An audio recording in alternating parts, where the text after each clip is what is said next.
Good afternoon. What a nice way to kick off this virtual awards celebration. I'm Peter Stanton, publisher and CEO of the Worcester Business Journal. Welcome to WBJ's 2021 Business Leaders of the Year and Hall of Fame Awards. Last year, this event was due to happen the week after the pandemic arrived, so we were forced to change gears rather quickly and held the awards as a virtual event a couple months later. Fast forward a year, and virtual events are still the norm, but we and you are a little more practiced at producing and attending them. We hope you're able to enjoy the virtual networking session leading into the awards, and that you'll stay with us as we celebrate a terrific group of individuals. So grab a beverage of your choice, and for those of us in the studio, I've got a few selections. I've got a B-Hoppy, a Pulp Daddy from Greater Good, and of course a nice Wachusett Country Ale. And I think the demand is right now for a B-Hoppy, so I will start off with just a little sip of that.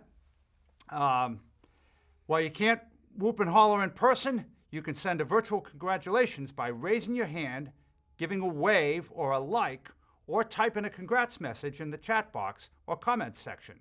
It's fun to watch that feed fill up as everyone gets their moment in the sun. So enjoy the show, and thanks for helping us celebrate the achievements of these remarkable leaders. Now let's get started. Worcester Business Journal's awards events are only made possible when we can team up with our sponsors and partners. So I'd like to thank our presenting sponsors, Country Bank and Health New England, for their continued support of this program and their deep commitment to our community. Special thanks also to our AV partner, Revelation, whose studio we are broadcasting from right now. Without their support and technical expertise, we wouldn't be able to produce high-quality programs like this one. So a big shout out to the Revelation team.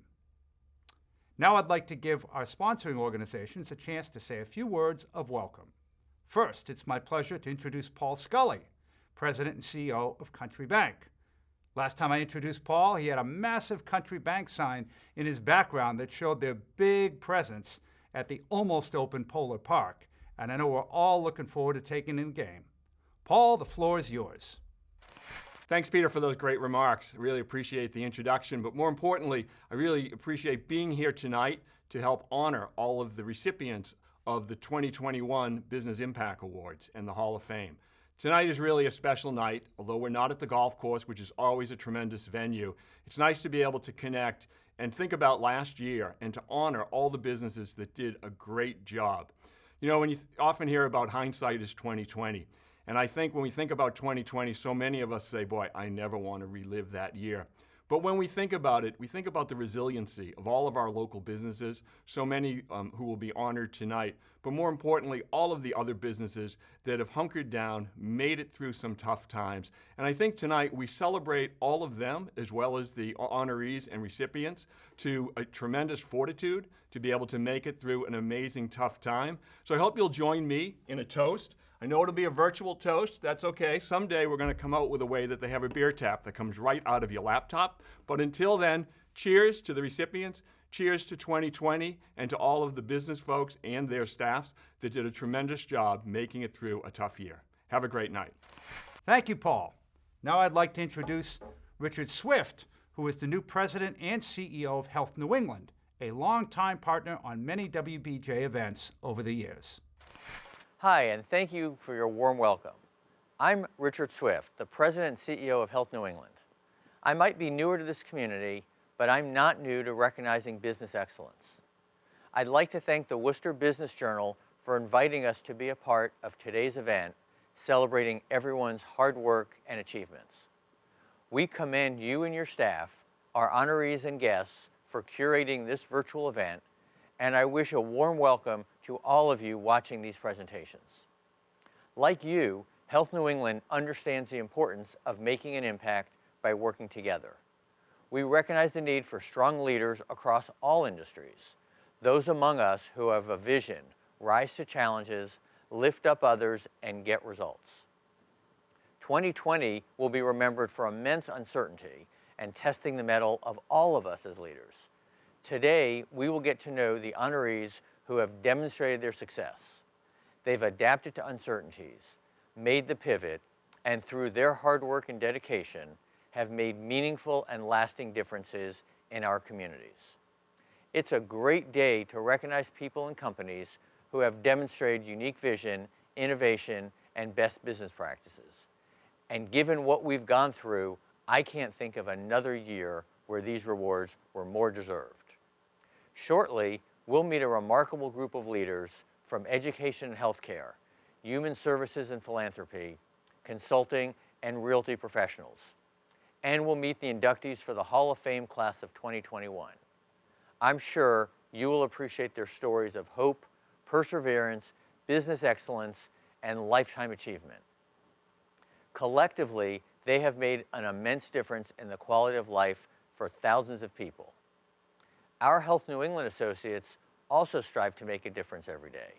It's who we are, and it's built into our mission, to improve the health and lives of the people in our communities. We do our best to make this mission statement come alive every day by simplifying your healthcare experience, offering affordable, high-quality care, and a live person who will take your call when you need us. In 2021, this is more meaningful than ever, and we're excited about our continued growth in products that serve our diverse community members, including those for Medicare Advantage, Medicaid, and commercial plans, especially here in the central Massachusetts area. Look for more choice and coverage for your health care with new plan options and expanded provider networks. Last, and certainly not least, I'd like to thank our Worcester County members and invite you to learn more about Health New England. On behalf of our nearly 400 associates, we applaud the class of 2021 and wish each and every one of you sincere congratulations. Thank you very much, Richard. And now I'd like to hand things off to WBJ's editor, Brad Kane, who will tell us a little bit about the history of the awards and get us started with the presentations. Brad, it's all yours. Good afternoon, everyone. As Peter mentioned, we're here to celebrate. So grab your beer and let's sit back and honor some Business Leaders of the Year. The Business Leader of the Year is WBJ's oldest award, dating back to our very first edition in 1982, when First Bank Savings Fund CEO Herb Dunnington was our Business Leader of the Year. After only giving the award to a single person in those first few years, WBJ began to expand the Business Leader program to include separate categories for small businesses, large businesses, nonprofits, and most recently, innovators and family businesses. This is an award that has always focused on business people who have been doing great work for years, but have made a singular achievement or a series of achievements in the past year or so. In 2017, we launched a separate honor, the Wbj Hall of Fame, to recognize those who have made a lifetime of contributions to the central Massachusetts economy and community. Including today's honorees, the number of WBJ Hall of Famers will stand at 17, with past honorees including notable names like Michael Angelini from Bowditch and Dewey, Sandy Dunn from the DCU Center, Kevin Condren from the Granite Group, and Dr. Satya Mitra from Guru Tax and Finance Services. To select these honorees every year, WBJ uses a combination of internal and external nominees from our local business community, which includes keeping a running list of those who just missed the cut in previous years, particularly those in contention for the Hall of Fame. It is always a very competitive process with a lot of internal debate, and our honorees truly reflect the best of who we are as a business community in central Massachusetts. Now, let's begin those presentations. First honoree this afternoon is Dr. Eric Dixon, President and CEO of UMass Memorial Healthcare. The Central Massachusetts professional whose profile probably rose to the highest level during the coronavirus pandemic is Dr. Eric Dixon. As President and CEO of UMass Memorial Healthcare, the largest employer and the largest health provider in Central Massachusetts, Dr. Dixon didn't just lead Central Mass through the pandemic, he fought side by side with his staff, taking ER shifts and vowing not to lay anyone off, even donating his salary to the UMass Emergency Assistance Support Fund for employees. He set up and helped run the field hospital at the DCU Center. He worked with Beaumont Rehabilitation and Skilled Nursing Center to turn the facility into one exclusively for coronavirus patients. Both of those were the first in the state. Not only did he take care of his own staff and patients, Dr. Dixon worked diligently to ensure the best possible outcome for the Central Massachusetts region. He has been a leading voice of calm and reason for his institution, his staff, and the community throughout the pandemic. Dr. Dixon has also been an outspoken voice in support of racial equality and was among the first area executives to call for social justice and racial equality in the wake of George Floyd's killing last summer. As the pandemic begins to wind down, Dr. Dixon now finds himself looking forward, having developed a much greater appreciation for his 14,000 employees, who he doesn't shy away from using a word you don't often hear spoken by a CEO: love. Despite being thrust into the limelight, he remains humble, caring deeply about his employees, patients, and the overall community. Now, let's listen to what a few others have to say about Dr. Dixon, as well as from Dr. Dixon himself. The traits that I think makes Dr. Dixon such a great leader is, number one, he has such a nice balance of humility and confidence. He has such a great sense of gratitude and appreciation for his team members, and he just helps everyone who follows him push themselves to just greater lengths and beyond our own comfort zones. I think the one thing that has helped me be able to continue to get up in the morning after long, long days and emotionally exhaustive work is the focus on purpose and on duty and on our patients and feeling like you're making an important contribution. You always have to start with why, and that's a common theme now in the business world. And why is this important? And that's so easy for us in healthcare. I mean, the community depends on us. Our patients depend on us to be there during their most challenging times in their life. And no matter how tired you are, you know there's a life on the other end depending on you. It's easy to get up for that. He leads by example. He would not ask anybody to do something that he wouldn't be willing to do himself. True leaders are people you look up to, you'll follow, you totally appreciate, and you know that they're going to be leading you in the right direction. He listens. He's got a good way about himself. He's not afraid to make a decision, and he's not afraid to listen to me or when I talk about issues facing the city. Very respectful, and he cares a lot about the community. Throughout this pandemic, I've used the word love, and I think a lot of CEOs are reluctant to say, I love my people, but I'm not at all reluctant to say, what else can you say about people that came in and put their lives at risk so that they could take care of others? So Eric, the board of directors, your senior leadership team, and I have never been prouder of you as a leader, of what you've been able to accomplish and where you're leading us in the future. On behalf of all of the caregivers here at UMass Memorial Healthcare, I want to thank the communities in and around Central Massachusetts that have been so incredibly supportive of us when we needed you most. It's meant the world to us, and it's given us the energy to carry on in what's been the most challenging year of our careers. And to all of those caregivers, on behalf of the entire leadership team, I just want to say thank you for your selflessness and for coming into work and taking care of patients and doing your jobs when it wasn't easy to do so, when it would have been easier to stay home. You are what keeps me charged and energized every day, and we love you for it. For his standing up and standing out as a leader in a time of crisis, and for his commitment to his employees and the well-being of all Central Massachusetts, please help me in congratulating our Large Business Leader of the Year, Dr. Eric Dixon. Our next honoree is Rodrigo D Oliveira, who started working at Dorico's Market when he was just 14 years old, and just 5 years ago, he took over the business when he bought the market from his father. The 74-year-old business has seen growth over the years, but under Rodrigo's leadership, he took the opportunity to expand the Worcester institution to a low-income neighborhood, providing another community benefit. In addition to this expansion, plans are underway to open a third location in Leominster and then a fourth at an undisclosed location. This growth is no small feat during a time when small businesses have been under tremendous pressure to make ends meet, competition from national retailers remains high, not to mention having to weather the many challenges from the pandemic. One of the first things Rodrigo did as the new owner was to take stock of the market's physical setup and merchandising. One of the ways he differentiates the stores is his specializations in proteins: beef, chicken, pork. This has allowed Dorico's to emphasize quality over quantity. He understands that a small business needs to be creative and maneuver into uncharted waters in order to be successful, like expanding into new communities that will benefit from your services.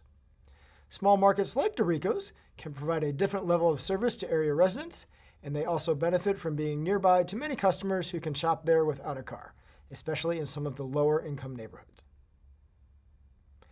With a commitment to serving the city's neighborhood business districts, Rodrigo has set a good example of what can happen when you bring value to a neighborhood and keep small business dollars in the community. Now, let's hear a little bit more about the savvy entrepreneur.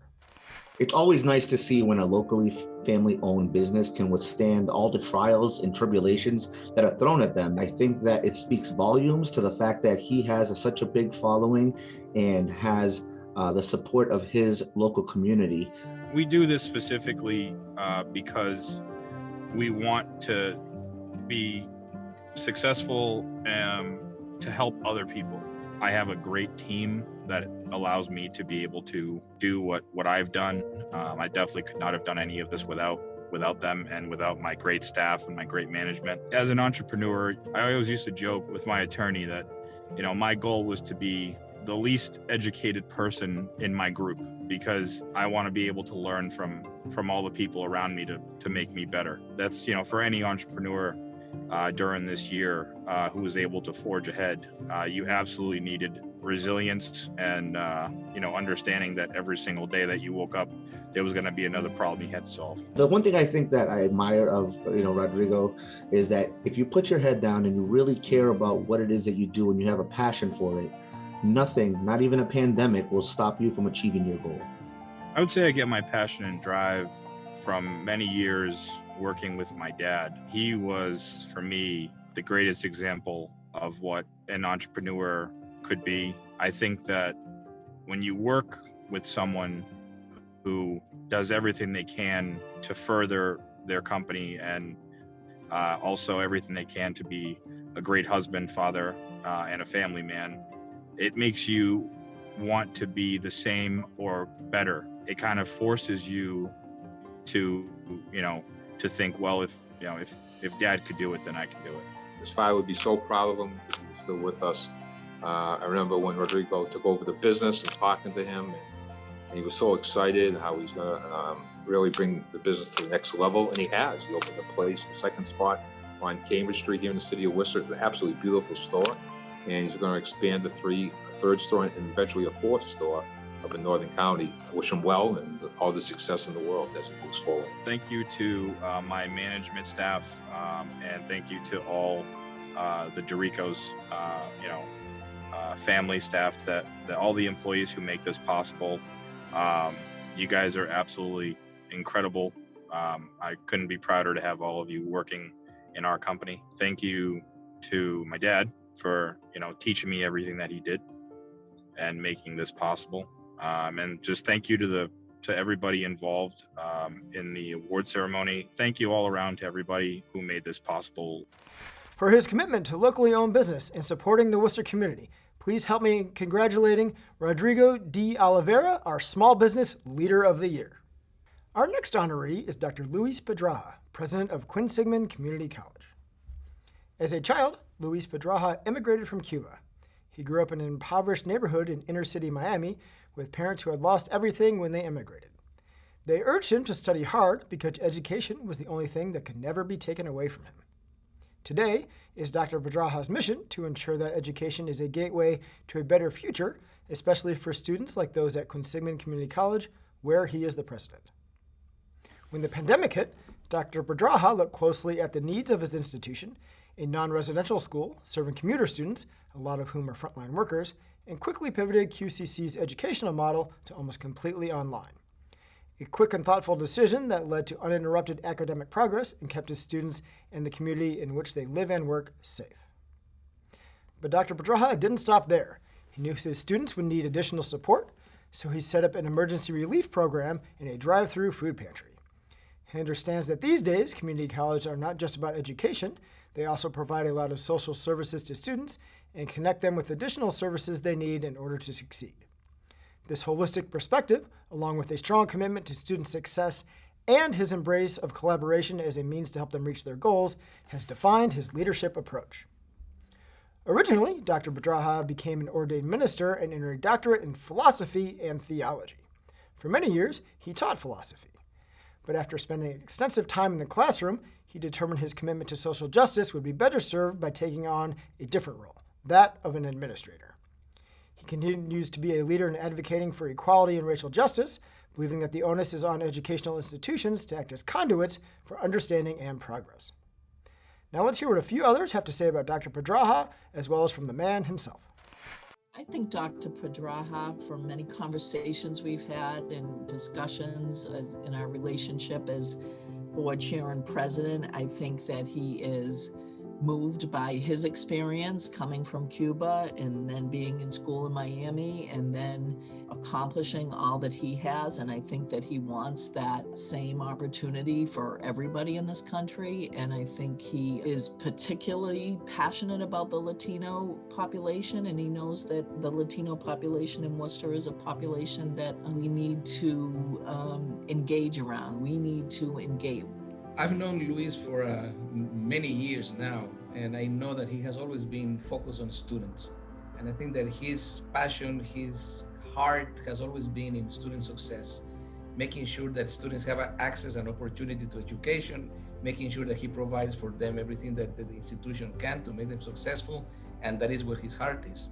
Throughout my whole career, my commitment's always been to help the underserved, the communities that have been marginalized, and those that struggle to succeed because of some of the barriers that they've experienced due to racism and the lack of equity. I think social justice, equity, they're part of my DNA.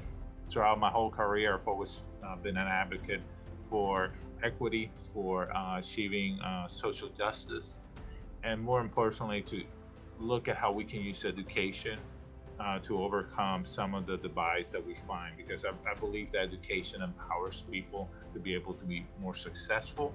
It's a place that we can have dialogue about these issues, and we can lead the way and model the way to overcome a lot of the equity gaps and the systemic issues that have affected this country and our community for generations. Congratulations on the award and from the Worcester Business Journal. It's well deserved. You're a committed person. Now, since you're getting the award, you're going to have to be more committed here to the city of Worcester and making sure we get our job done when it comes to the Mayor's Commission on Latino Excellence and Education. And you're going to have a great legacy here in the city of Worcester. I want to thank everyone, not just for this honor, but for everyone that's been there for me. I think I have an amazing team of coworkers, and I could not have accomplished anything without them being there for me, doing remarkable things that at times just make me look good and make the school look good. And everybody's committed to our students. And I'd like to thank my team for such hard work and dedication that's made a difference. For his commitment to education and creating opportunity, please join me in congratulating our Innovative Business Leader of the Year, Dr. Luis Padra. All right, our next winner, David White, who is currently chairman and treasurer at the R.H. White Construction Company. To David White, business grounded in relationships is what running a family-owned business is all about. And he's worked for the family business since he was 11. He started mowing lawns, then going out to job sites, and after graduating from WPI, he became a project manager. He eventually rose to become the company's CEO for 30 years and now serves as its chairman and treasurer. R.H. White Construction was started in 1923 by David's grandfather, Ralph. At that time, trenches were dug with horses and with the help of friends. When the next generation joined the business, David's father introduced backhoes, and the company never stopped working to keep up with the times and technology. Today, R.H. White builds everything from natural gas projects to water treatment plants to laboratory spaces.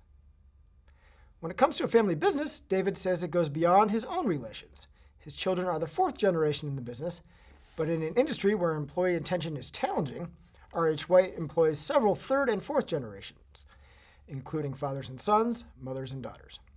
Employees are a big part of what makes the company family run. For most of his career, David worked alongside his father, Leonard, who would still come into the office well into his 90s. David is well known for his commitment to his employees' growth with training, hands-on lessons, and reimbursement for continuing education. He'll even allow them to borrow the R.H. White equipment for their own personal projects. In the community, he is well respected for his commitment to his employees, but also for the way he runs his business, always there to help companies with whom he and the organization develop long-term relationships. Now, let's hear what a few others have to say about David, as well as from the chairman himself.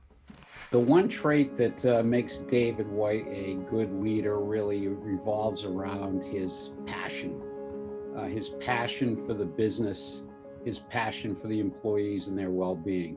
I really admire how steady he is. I admire how patient he is. I admire what a fine listener he is. And yet at the same time, he never loses sight of why he's there as the leader. And the company has prospered from that. So the traits that I see in David and have observed over the years are his good mix of business skills, personnel skills, customer skills, and community skills. He just, overall understands, how to work with people and get the best out of them. I've been mentored that throughout my whole life, that the culture, the values that we share are so important, and it's based upon family values: honesty, integrity, safety first, safety always, and taking care of and servicing your customers. If you don't truly believe in the culture about keeping your employees and your family safe, if you didn't believe that education was important, if you didn't believe that creating opportunity for others to grow and aspire to, it isn't going to happen. My kids were brought up under those same philosophies. We all drink the same Kool-Aid. We all believe in the same values. Self-perpetuates itself. Well, David, congratulations on this award. I know you don't always like to be in the spotlight or the limelight, but clearly this is an opportunity for the rest of us to acknowledge what you've accomplished and really provide you with some recognition for the great things that you've done, not only for our company and our employees and our families, but the community and the customers that we serve. So well deserved, and thank you for what you've provided us, and good luck. This company has done very well, not because of David White, but because of all the employees of the company. From the people who actually go out and do the work, they're the face of the organization. They have what have made us a great company. It's about them. It's not about me. And that's the most important thank you I can have, is allowing me to take credit for the work that they have done. So thank you. All right, please help me and congratulate a man who has proven time and again that family is about more than just blood, our Family Business Leader of the Year, David White. And before we move on to the Wbj Hall of Fame, our final Business Leader of the Year award goes to the Worcester Together Fund, which wins the Nonprofit Business Leader of the Year. The fund was created directly as a response to the community's needs during the coronavirus pandemic, and was the brainchild of Tim Garvin, the CEO of the United Way of Central Massachusetts, and Barbara Fields, the former CEO of the Greater Worcester Community Foundation. Having initially begun fundraising efforts for the pandemic separately, it became apparent to both of the leaders that the organizations would make most sense to combine their efforts. With the scale of the pandemic growing, coordination of collecting donations and doling out money would be much simpler and quicker. By late March, the Worcester Together Fund was on its way. The Worcester Together Fund leaders quickly had to find a way to match needs with giving during a time when the health crisis was moving so fast that little time could be wasted. The needs were significant, from youth programs and senior care to badly needed technology for students, as well as hot food for those who are homebound. The fund leaders count themselves as fortunate for having immediate and strong support from businesses, individuals, and philanthropic organizations. The fund quickly exceeded all expectations, with more than $10 million raised in the first half of 2020, with about half that going out at warp speed to support dozens of organizations in and around Worcester. During the early phases of the COVID-19 pandemic, the fund helped nonprofits stay afloat, and then later became a source for the nonprofit community to fill voids exposed by the pandemic. Those who helped lead the efforts look back now, a year later, with gratitude and amazement at how quickly and effectively they were able to raise and distribute more than $10 million, again, $10 million, during the community's neediest time. Working together meant that 1 + 1 could really equal 3 or more. Although the fund is now winding down, the stakeholders continue to raise funds, collaborate, and address community issues and needs with strengthened partnerships and purpose. Now let's hear a little bit more about the Worcester Together Fund and its impact. On the morning of Friday, March 13th, I literally went into our United Way conference room, big whiteboard, and I sketched out the We Care Fund. Why are we doing this? Because there's a need and because everybody's going to want to do something to feel that they're contributing. What are we going to focus on? We're going to focus on basic human needs: shelter, keeping people in their homes, food, utility bills, employment, and seniors and kids. How are we going to do it? Every dollar that comes in, no overhead, no administrative fee, we're going to try and get out the door as quickly as possible. We proposed 24-hour grant making. And the application was, what's the issue? What are you going to do about it? How much do you need and why? We wanted people to be able to fill it out in 5 minutes. And then we started making grants. We gave away over $10 million. And that impacted close to 200, if not more, nonprofits. So already we know that we had a large impact on this community, but we were able to not only have an impact on the people, but we were bringing people together that never had a chance to work together before. There are a lot of committees out there today. Worcester Together is still ongoing. They are still meeting today to figure out what do we need to do to close some of the inequities that this COVID virus kind of exposed in our community. So this is ongoing. I don't think this is going to end when the virus ends. We may change the name of the efforts that are going on right now, but this will be a continuation of how can we make sure that every community member has the same opportunities as everybody else. And this pandemic, that gap of inequities is exponentially wider, and we need to make sure that that gets closed as much as we possibly can over the next couple of years. I think from our perspective at the Family Resource Center, what has been so effective has been this model of really eliciting community feedback. We often would bring feedback to a meeting, and by next week, there was a funded solution to that need. So really, we've seen that rapid response and truly community-driven response. Their teams were exceptional, and they made the process easy for us. And I think what I can most appreciate is they believed in our ability as nonprofits to be able to address the needs of the most vulnerable in Worcester and in the surrounding communities. And that commitment and that belief in us allowed us also to believe in ourselves and what we could do at an incredibly difficult time. I would like to congratulate the Worcester Together Fund and United Way of Central Massachusetts and the Greater Worcester Community Foundation for being there for the nonprofit organizations, being there for your community. We thank you for leading the collaborations and partnerships. And we thank you for having the courage. We thank you for having the consistency. We thank you for having that commitment to our local communities. The impact of the Worcester Together Fund is that we created the Worcester Miracle. And the Worcester Miracle is that when people work together and care about each other, we are able to accomplish anything and everything. And I have never been prouder of a community in my entire life. All right, everyone, please join me in congratulating and thanking the leaders of the Worcester Together Fund for the well-deserved honor of the 2021 Nonprofit of the Year. All right, before I throw it back to Peter to honor our Wbj Hall of Famers, the class of 2021, I just want to give a cheers and congratulations to everyone who I just spoke about and everyone else who's to come. Cheers to all of you. Thank you, Brad. Now let's hear about this year's Hall of Fame inductees. Dr. Susan West Enkelmeyer. For many college students, finding the right career path can sometimes feel like a long and winding road. Dr. Enkelmeyer's career had its own winding path that started with her intense interest in horses, transferred to her interest in entrepreneurship, then ultimately to teaching and leadership in higher education. Her career in higher ed began when she became a professor at Babson College, then later the business dean at Ithaca College, followed by a similar stint at UMass Dartmouth.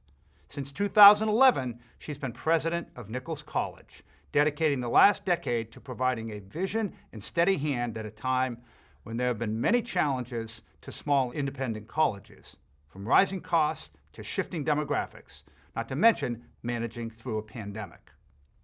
With the reins in her hand, Nichols has seen enrollment grow by 20% to an all-time high of over 1,200 pre-pandemic. Student retention is up by 30%, and perhaps most importantly, its graduation rate is up by 50%. Under her leadership, the endowment grew by $17 million, and a recent fundraising campaign brought in a school record $66 million. Nichols has also continued to innovate, expanding majors to include a focus on sports, including sports marketing, sales, strategy, and content creation, as well as a push into real estate management. Susan's leadership is not only reflected in the steady progress Nichols has made on her watch, but also through her work with the Higher Ed Consortium of Central Mass, where she's been on the executive committee for several years. A higher ed colleague notes that, in quotes, behind her soft-spoken persona is an incredibly intelligent and business-savvy woman. This year, she and her team at Nichols bravely committed to holding classes this academic year, and they have done so while keeping cases of the virus well in check, not an easy task. And now, after a decade in the ring, as Nichols president, Susan will be dismounting the presidential horse at the end of this academic year. She leaves the school stronger, believing in itself and confident in its ability to innovate, adapt, and thrive for many years to come. Now let's hear from Susan. I think one of the things I'm most proud of is what we have been able to accomplish here at Nichols over the past 10 years. We've had major improvements in graduation rates, retention rates, and growth in the endowment. That obviously was a team effort. I don't get credit for it, but we worked very hard to make this place a shining star on the hill. We call this place the Hill. I think one of my greatest accomplishments was when I completed my doctoral studies, and it was called industrial management, but it was a joint degree between engineering and management. And as an undergraduate, I never took a math course, and that was a highly quantitative program, and I remember literally crying over some of the coursework, but I knew it was something that I needed to do to develop the areas where I had the most weakness. I think it's important for all of us to give back in whatever way makes sense to our community. It could be your small local community, it could be your professional affiliations, but we all have some amount of talent that we should try to share as best we can in the community. My leadership style has evolved somewhat. I tend to realize, for example, that change is an individual process, and you can't assume everyone's going to move at the same pace when there's a new idea or new initiative. So I try, don't say I always succeed, but I try to have patience. I don't think I manage work-life balance very well at points in my career. My children were very young when I went back for my PhD and started in my first intense position. And I remember having a conversation with my son where I said, I don't think I get an A for parenting. And he said, yeah, you do. But there were times when I knew my kids didn't get what they deserved, and times I knew my job didn't get what it deserved, but I did the best I could. I think I would tell people who are aspiring to leadership positions to say yes to opportunities that take you outside of your comfort zone and make you grow in ways you didn't imagine. I think my legacy, at least here at Nichols College, they always say you should leave a place better than you found it. And the data would indicate that we've done a pretty good job over this last decade. A truly effective leader who is focused on what counts, raising the bar at Nichols. And for those not counting, that is the third equestrian metaphor. And better serving its students. Please join me in congratulating our 2021 Hall of Fame inductee, Dr. Susan Wes Enkelmeyer. Wbj Hall has devoted her life's work to the conservation of our environment, bringing deep insight, value, passion, and leadership to her profession for the last 40-plus years. As a senior consultant and leader of BSC Group's Worcester office, a firm where she has been both principal and board chair, Wbj has been instrumental in establishing the company's presence in Central Mass. Under her guidance, the firm has contributed to some of the area's most notable projects, including the restoration of Worcester's Union Station, improvements to the former South Worcester Industrial Park area, the construction of the new Worcester Red Sox Stadium, as well as the environmental oversight of the Route 146-122A interchange project, just to name a few. Wbj's expertise in natural resources, along with a profound understanding of how climate change will impact human and natural systems, has inspired her to ramp up the skills and strategic direction of BSC so they remain as leaders in land use for the development industry. Due in large part to her efforts, BSC is recognized as an industry leader in climate adaptation and resiliency services. While Ingeborg's work has made a significant impact on the preservation of natural resources throughout the region and the state, her focus has also included trailblazing work for women in the science and engineering fields. Well before formal policies and practices were in place, Ingeborg attracted and mentored women entering the industry and saw that women at BSC were able to be both recognized and promoted for their expertise. In addition, she's led family-friendly initiatives and formed a diversity and inclusion committee to help create opportunities for women, people of color, and other historically marginalized communities at the firm. While her work through BSC has been a full-time effort, Ingeborg has also been a long-time environmental leader in her hometown of Stowe, where she has put in decades of work on conservation efforts throughout the town. Now let's hear from Ingeborg. One thing that I learned over the years is that it's not about me anymore, it's about someone else. It's about other people. I think listening is important, finding out what people's strengths are. Oh, and here's the big thing is who are you? Defining out who you are.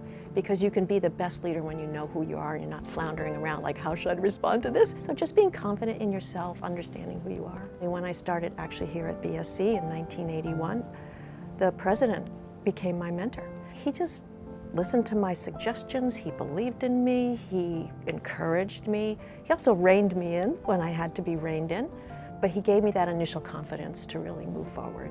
In the olden days, there was a disparity in salaries, and I did have to make sure that, number one, I was making the same amount of money as men, and then as I became more senior, to make sure that all staff were paid equitably and treated equitably.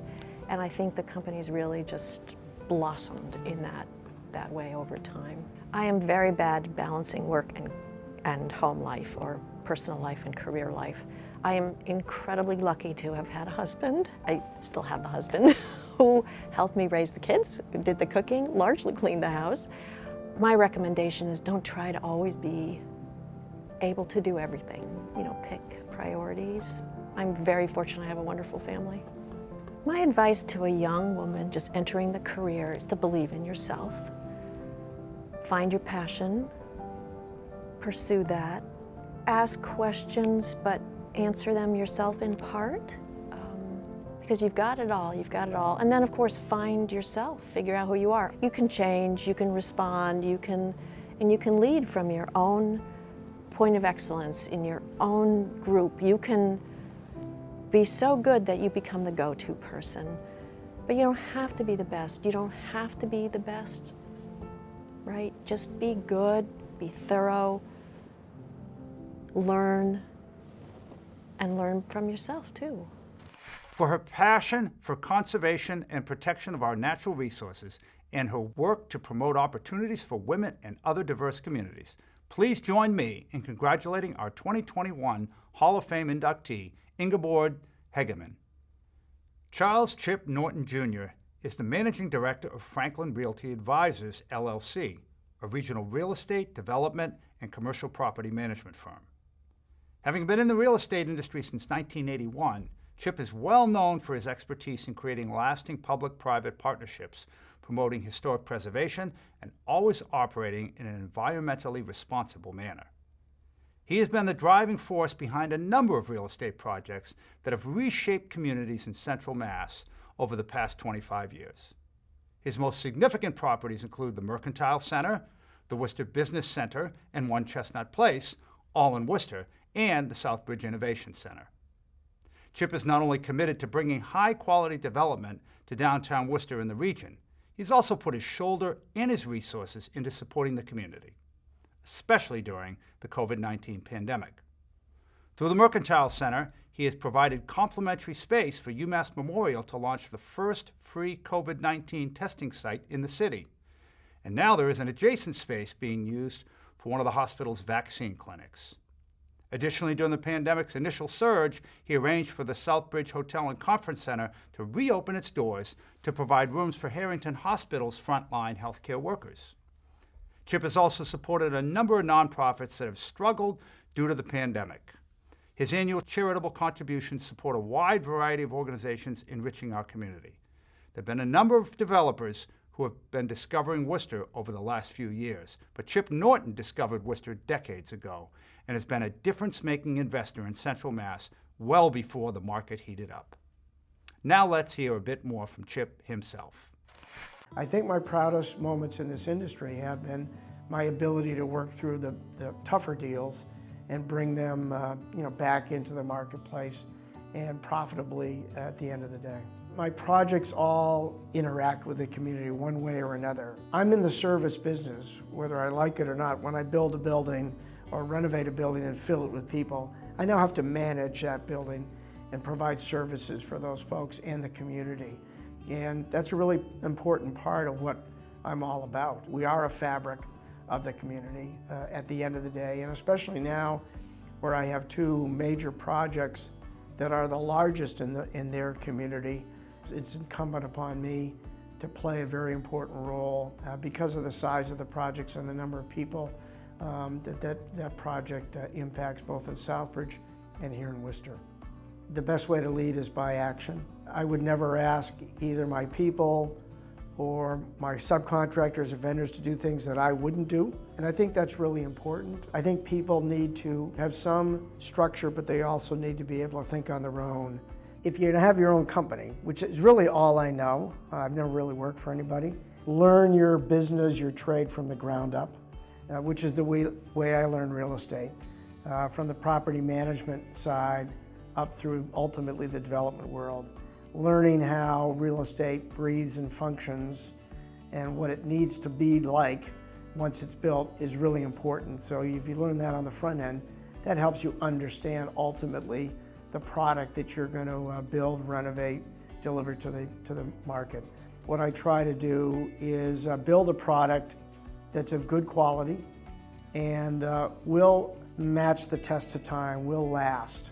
What I want to be remembered for is good quality real estate that serves the community, serves that market at a very reasonable price. And I think that's what I've been able to accomplish over the last 5, 10, 15 years in Central Mass. Over the course of his 40-plus year career, Chip has been a positive influence on our community and regional economic development through his vision and commitment to the growth and sustainability of his properties, his tenants, and the community at large. Please join me in congratulating our 2021 Hall of Fame inductee, Chip Norton. Matilda Maddie Castile. At the age of 6, Maddie Castile left Cuba as part of Operation Peter Pan, an effort that helped get Cuban children out of a nation that was experiencing significant upheaval. Since that life-changing event, Maddie has always felt a strong desire to improve the lives of others, especially those in underserved communities. In her role as Commissioner of Health and Human Services for the City of Worcester, Dr. Castile is focused on addressing healthcare inequities. Yet her mission and her fight against inequality started much earlier in her career. As a family physician, as the founder, executive director, and medical director of the Latin American Health Alliance and the Hector Reyes House, and as the founder of Cafe Reyes, a Cuban restaurant on Shrewsbury Street that serves as a job training center for Hector Reyes House residents and graduates. So as you can see, Maddie Castile has been helping to create opportunities for decades. The current healthcare crisis brought on by the pandemic has only amplified what she's long known. Not everyone receives the same quality healthcare, and not everyone has the same trust in government or in the medical community. In addition to her efforts in dealing with the current health crisis and promoting the importance of getting vaccinated, she's also focused on a number of other critical issues, like the lack of nutritious food, access to reliable, safe housing, the helping hand that formerly incarcerated people need to get their lives back on track, and providing addiction treatment in correction facilities, just to name a few. And add to that the ongoing need to address the opioid crisis. Each of these issues could take more than a full-time focus to move the ball forward, yet Dr. Castillo has been able to make real progress on all these fronts. Now, let's hear a few words from Maddie. So what makes a good leader? I would have to say that it's someone who has passion for the things that they're interested in. I also think it's important to be able to bring people along with you, to be mentors for others so that others will take your place at some point. So who has been a mentor in my life? I guess I would have to say first and foremost would be my father. My father was truly a role model for me for everything that he did, for bringing us out of Cuba, to be able to maintain his own feeling and his own mental health, to let his kids leave by themselves when they were 6 and 8 is truly was something that I admired of him, of being a parent and how you should be with your kids. So what are our major accomplishments? Certainly going through medical school and becoming a physician, coming from a family that no one actually went to college. That was probably one of my biggest accomplishments. I think that certainly to be able to take medicine and bring it to a different level and say what's wrong in the community and how do you change or fix or add to things that are happening in the community has been something that's I think for me has been life-changing. And when I worked with the Hector Reyes House and be able to put a program and be able to put 2 transition houses and open up a restaurant really showed me that I could do these kinds of things. And that's probably why I came into work as Health and Human Services, because the issues that I work with are mental health and homelessness and addiction. And so how do we bring that up to a different level? But I guess all of it is of my accomplishment. I always think about my dad sort of watching and sort of saying, my God, my daughter is a physician and now my daughter helped people, and my daughter is now sitting in a municipal building helping the community to do better. I think all of those are my accomplishment, but most importantly, I wanted to say my biggest accomplishments are my 2 kids. Never in my life that I think that I could be a mother or that I could raise kids, and I raised the 2 most wonderful kids. That's my major accomplishment. I think the legacy that I'm leaving behind is that,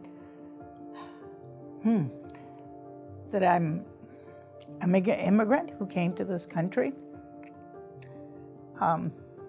truly with no money, nothing in our pockets, and a family that worked incredibly hard to raise us, and that I became a physician. My brother's a CPA. It should be something memorable for others that as immigrants, we can succeed in this country and we could do well.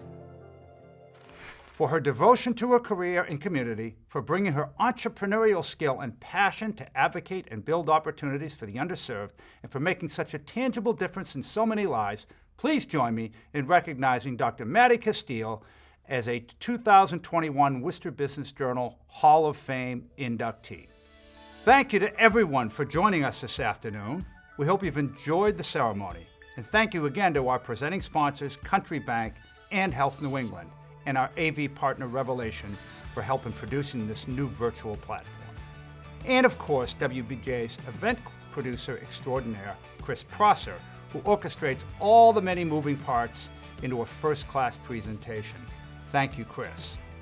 And of course, let's close with a final high five to our Business Leaders of the Year and Hall of Fame inductees.